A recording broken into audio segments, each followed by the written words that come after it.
కేసీఆర్ పాలన వల్లే తెలంగాణ అప్పుల్లో కూరుకుపోయిందని పీసీసీ అధ్యక్షుడు మహేష్ కుమార్ గౌడ్ విమర్శించారు.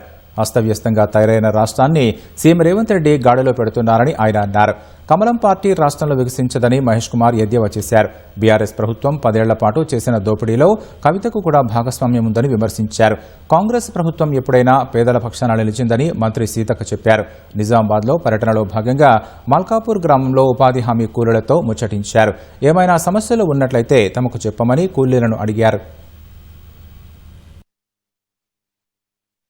ఇన్ని సంవత్సరాల అధికారంలో ఉన్న కాంగ్రెస్ పార్టీకి ఢిల్లీ నుంచి గల్లీ వరకు సొంత భవనాల కోసం, సొంత ఆస్తుల కోసం, సొంత పార్టీ కార్యక్రమాల ఆస్తులను పెంచాలని ఎప్పుడు కూడా ఆలోచించలే.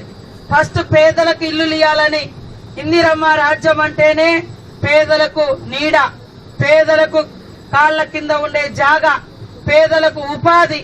కాబట్టి ఈ రోజు కోట్లాది మంది పేదలకు ఈ దేశంలో ఇందిరమ్మ ఇల్లులు కట్టియడం జరిగింది.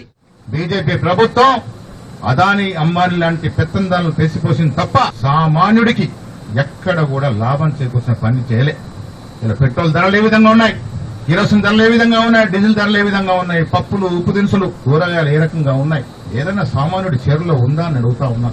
ఇలా రేవంత్ రెడ్డి గారి నేతృత్వంలో రాష్ట్రంలో వచ్చిన కాంగ్రెస్ ప్రభుత్వం సీతక్క చెప్పినట్టుగా 4.5 లక్షల ఇల్లు దేన్నంటారు మిత్రమా?